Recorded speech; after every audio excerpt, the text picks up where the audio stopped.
ये जो लड़ाई है ये विचारधारा की लड़ाई है।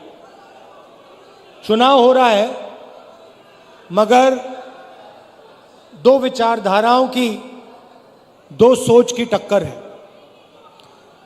ये कांग्रेस पार्टी कहती है, इंडिया गठबंधन कहता है कि देश को संविधान के माध्यम से चलाना चाहिए।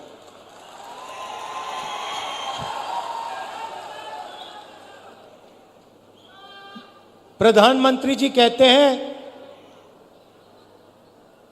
कि मैं संविधान को पब्लिक मीटिंग में दिखाता हूं और संविधान खाली है। संविधान उनके लिए खाली है क्योंकि उन्होंने ये संविधान जिंदगी में पढ़ा नहीं है। उनको कोई आइडिया नहीं कि इस किताब के अंदर क्या लिखा हुआ है। इसीलिए प्रधानमंत्री जी के लिए यह संविधान खाली है। वो कहते हैं कि लाल रंग का संविधान राहुल गांधी दिखाता है। देखिए इस पर क्या रंग है, नीला है, लाल है, हमें कोई फर्क नहीं पड़ता। इसके अंदर जो लिखा है उसकी हम रक्षा करते हैं, उसके लिए हम जान देने को तैयार हैं। तो एक तरफ कांग्रेस पार्टी, इंडिया गठबंधन जो संविधान की रक्षा कर रही है, मैं आपसे पूछना चाहता हूं, और आदिवासी भाई और बहन इस बात को सबसे अच्छा समझेंगे। आज हमने यहां बिरसा मुंडा जी, भैया थोड़ा सामने से हटिए, थोड़ा सामने से हटिए। ये आज हमने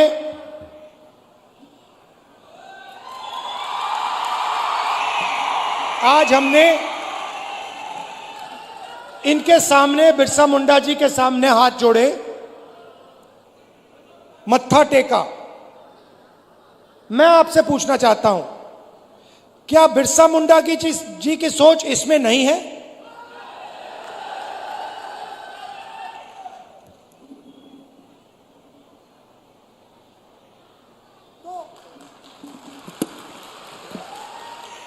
तो नरेंद्र मोदी जी कहते हैं कि यह संविधान खाली है, खोखला है,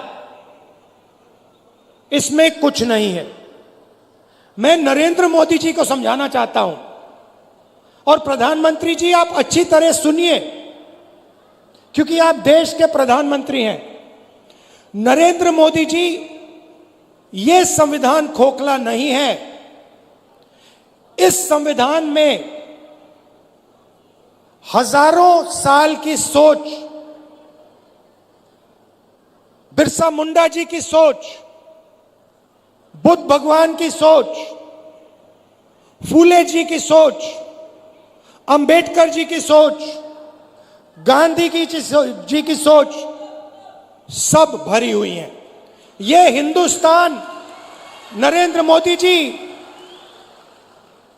ये खोखला नहीं है। इसके अंदर हिंदुस्तान का ज्ञान, हिंदुस्तान की आत्मा है।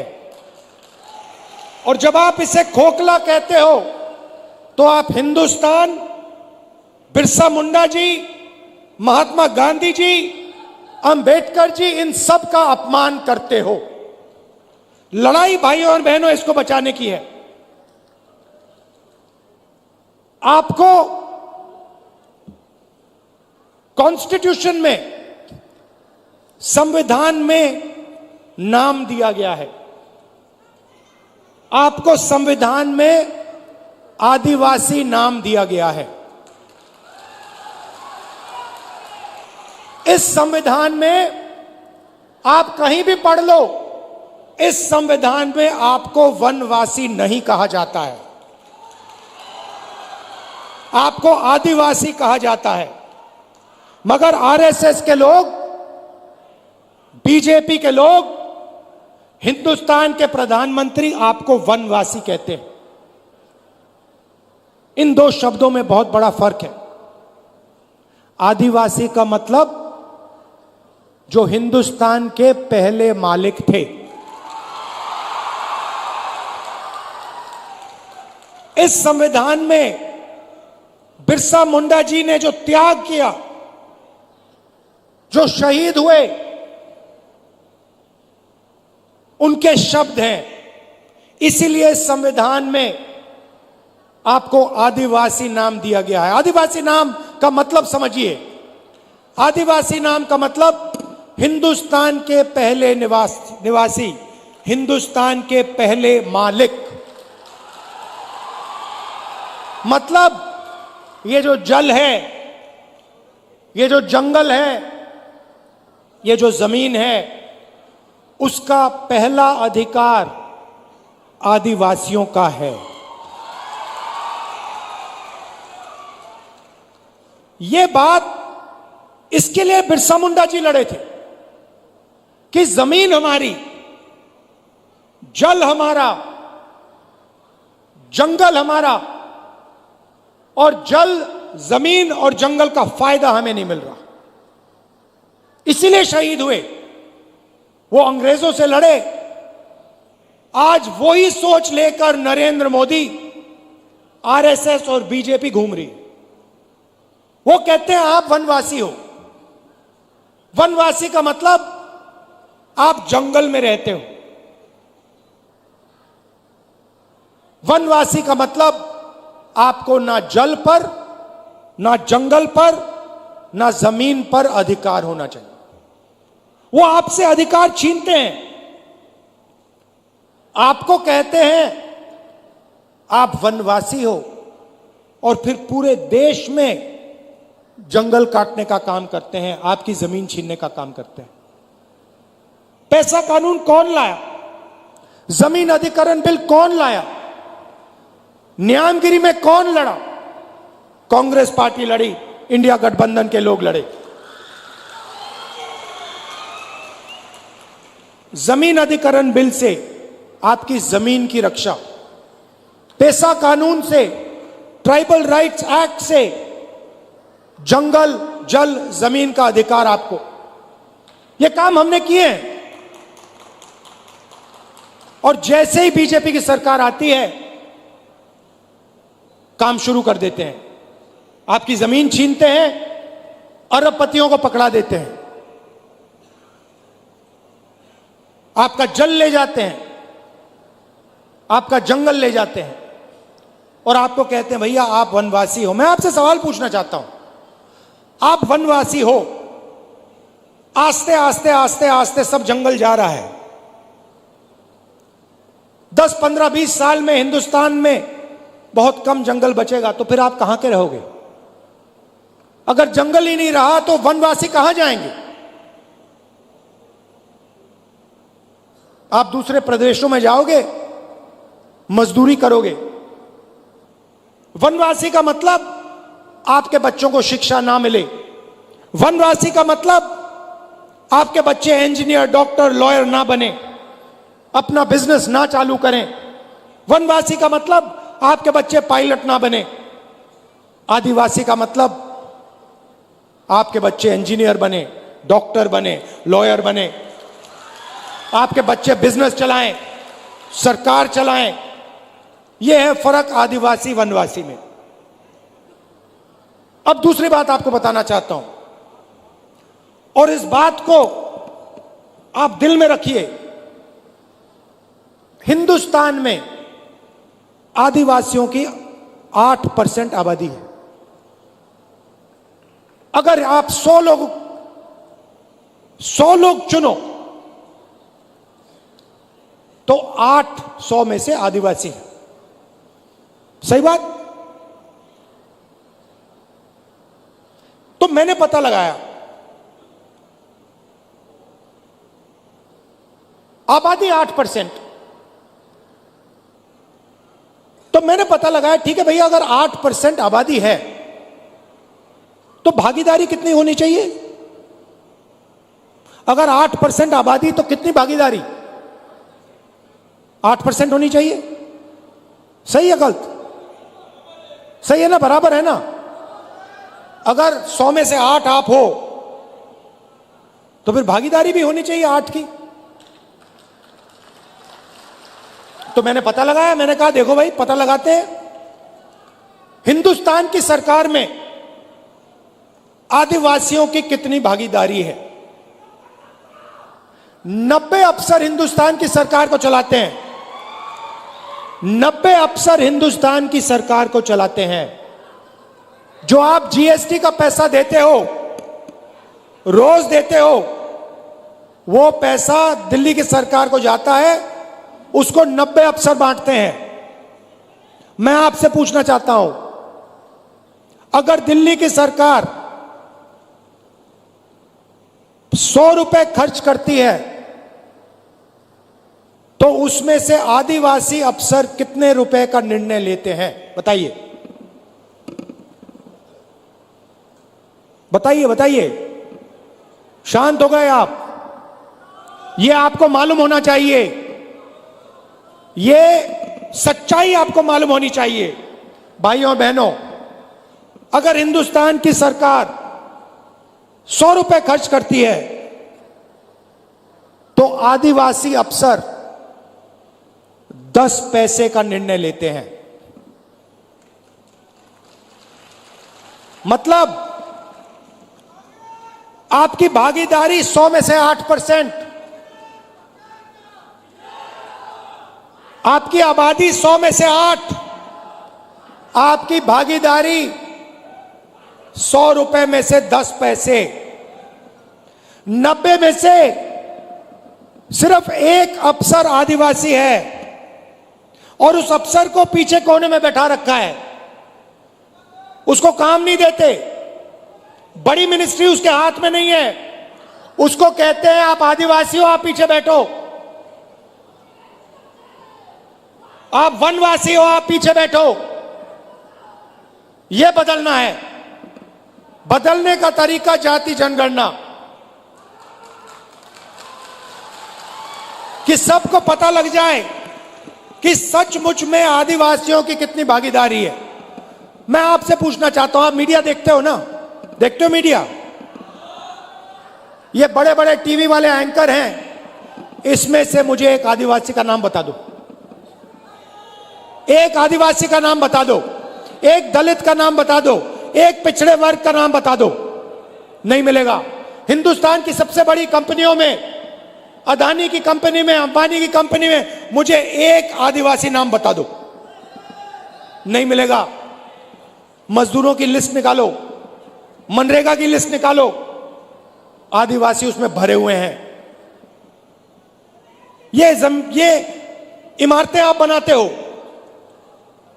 सड़कें आप बनाते हो, खून पसीना आप देते हो, मगर हिंदुस्तान में आपको भागीदारी नहीं मिलती है। यह सच्चाई है। इस सच्चाई को स्वीकार करना ही पड़ेगा। और मेरा लक्ष्य है कि आदिवासियों को, दलितों को, पिछड़े वर्ग को हिंदुस्तान में भागीदारी मिले, हिंदुस्तान में पावर मिले, सरकारों में जगह मिले, बिजनेस में जगह मिले। यह फर्क है आदिवासी में, वनवासी में। महाराष्ट्र की थोड़ी सी बात करता हूं आपको। हमारी सरकार आएगी तो हम आपके लिए क्या करने जा रहे हैं। नरेंद्र मोदी जी ने 16 लाख करोड़ रुपया अरबपतियों को कर्जा माफ करके दिया है। 1 लाख करोड़ रुपए धारावी की जमीन नरेंद्र मोदी की सरकार, महाराष्ट्र की सरकार अदानी को पकड़ा रही है। 1 लाख करोड़ रुपए की जमीन दे रही है। आदिवासियों को क्या दिया? दलितों को क्या दिया? पिछड़ों को क्या दिया? किसानों को क्या दिया? मजदूरों को क्या दिया? महिलाओं को क्या दिया? कुछ नहीं। इसलिए हमने मन बना लिया, जितना पैसा नरेंद्र मोदी अरबपतियों को देगा, जितना कर्जा माफ हो उनका करेगा, हम आपका करेंगे।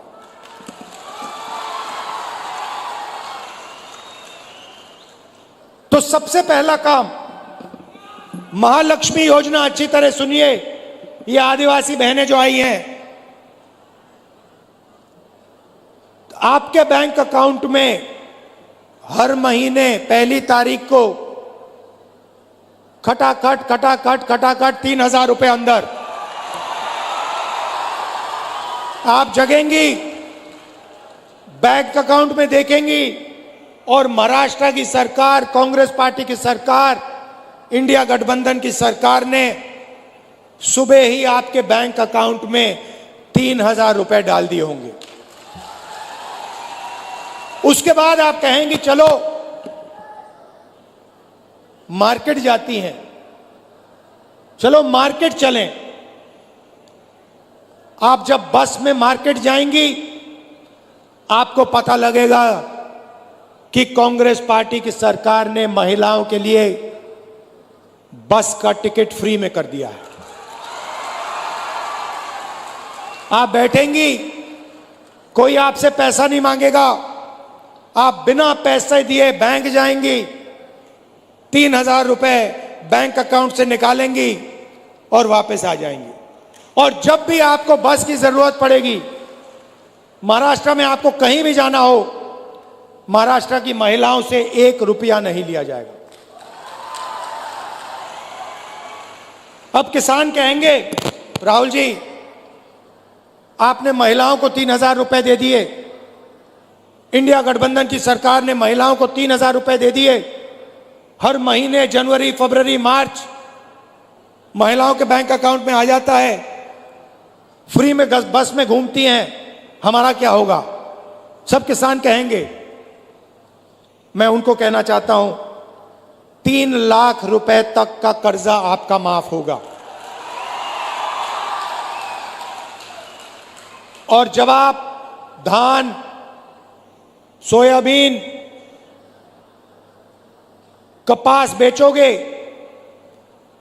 तो आपको सही दाम, minimum support price Congress party की, इंडिया गठबंधन की सरकार देगी।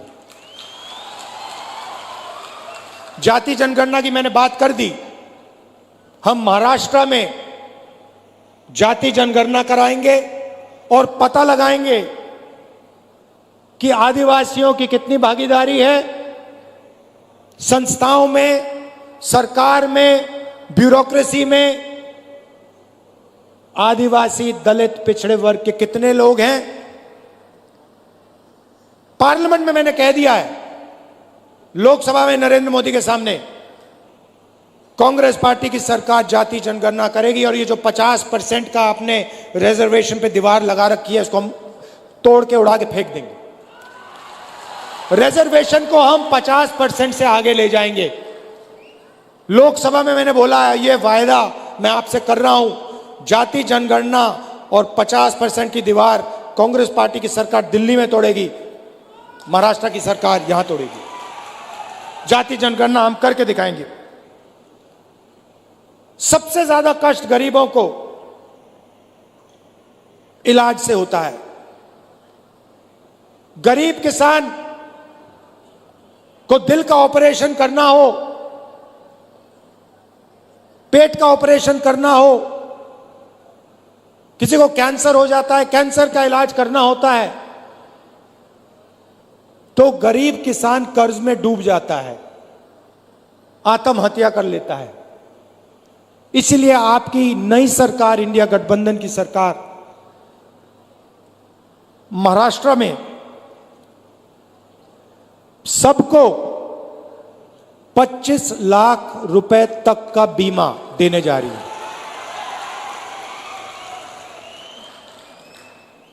दिल का दौरा पड़े, कैंसर हो, किडनी की बीमारी हो, लिवर की बीमारी हो, पेट की बीमारी हो,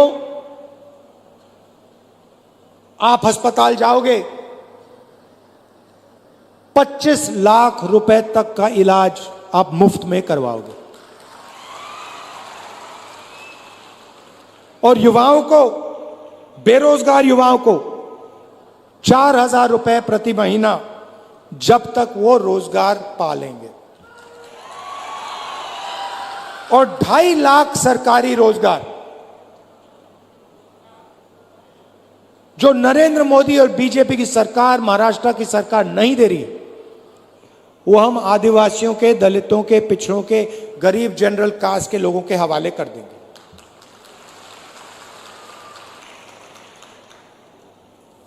महाराष्ट्र की सरकार आपके जो प्रोजेक्ट्स हैं, जो महाराष्ट्र को रोजगार देने वाले प्रोजेक्ट्स हैं, उनको दूसरे प्रदेशों में भेजती है और आपके लोग मजदूरी दूसरे प्रदेशों में जाके करते हैं।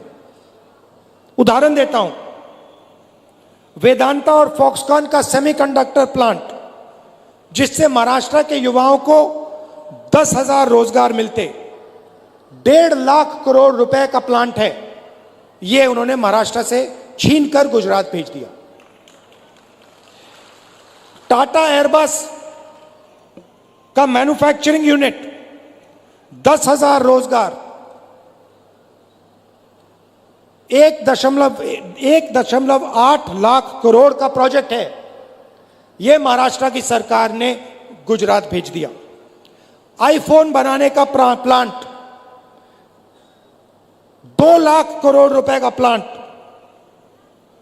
75,000 युवाओं को रोजगार मिलता, यह उन्होंने महाराष्ट्र से छीनकर गुजरात भिजवा दिया। ड्रग पार्क, 80,000 लोगों को रोजगार मिलता, छीन के गुजरात पहुंचा दिया। गेल पेट्रोकेमिकल प्लांट प्रोजेक्ट, 60,000 करोड़ का प्रोजेक्ट था, 21,000 युवाओं को रोजगार मिलता, यह उन्होंने आपसे छीन के दूसरे प्रदेश में भिजवा दिया। अगर हम सब रोजगार मिला दें तो महाराष्ट्र से बीजेपी की सरकार ने 5 लाख रोजगार छीनकर दूसरे प्रदेशों में भिजवा दिए हैं। इसीलिए आपको यहां रोजगार नहीं मिलता है, इसीलिए यहां आपको बेरोजगार बना दिया गया है। यह काम इंडिया गठबंधन और कांग्रेस पार्टी की सरकार नहीं करेगी। महाराष्ट्र के प्रोजेक्ट्स महाराष्ट्र में रहेंगे, गुजरात के प्रोजेक्ट्स गुजरात में रहेंगे। हम ये नहीं चाहते कि आपके सारे प्रोजेक्ट्स यहां से छीनकर दूसरे प्रदेशों में भेजे जाएं और आदिवासी युवा जाकर बंधुआ मजदूर बने गुजरात में, दूसरे प्रदेशों में। हम चाहते हैं कि आपको महाराष्ट्र में रोजगार मिले, सही रोजगार मिले, इज्जत का रोजगार मिले। इसीलिए हम चुनाव लड़ रहे हैं, इसीलिए हम यहां अपनी सरकार बनाना चाह रहे हैं। याद रखिए, मेन लड़ाई, सच्ची लड़ाई संविधान की है। आपको जो भी मिला, जमीन, जल, जंगल, शिक्षा, स्वास्थ्य, रोजगार, जो भी मिलता है, मनरेगा, भोजन का अधिकार, ये सब इस किताब ने दिए हैं। और इस किताब के अंदर पवित्र सोच है, बिरसा मुंडा जी की सोच है, महात्मा गांधी की सोच है, अंबेडकर जी की सोच है, बुद्ध भगवान की सोच है। और जब नरेंद्र मोदी कहते हैं कि यह संविधान खोखला है, इसके अंदर कुछ नहीं है, तो वो बिरसा मुंडा जी का अपमान करते हैं, बुद्ध भगवान का अपमान करते हैं, महात्मा गांधी, अंबेडकर जी का अपमान करते हैं, फूले जी का अपमान करते हैं। भाइयों और बहनों, आरएसएस इसके खिलाफ है, बीजेपी इसके खिलाफ है। इसलिए वो आपको वनवासी कहते हैं, इसलिए वो आपकी जमीन छीनते हैं, इसलिए जल, जंगल, जमीन का फायदा आपको नहीं देते। हम इसकी रक्षा करते हैं और रक्षा करते जाएंगे। आपको आपका अधिकार हम आपको दिलवाएंगे, क्योंकि आप आदिवासी हो। आप सबका मैं दिल से धन्यवाद करता हूं। दूर दूर से आप आए, कष्ट उठाया, आपने इतने प्यार से मेरी बात सुनी, इसके लिए मैं आपको दिल से धन्यवाद करता हूं। नमस्कार, जय हिंद।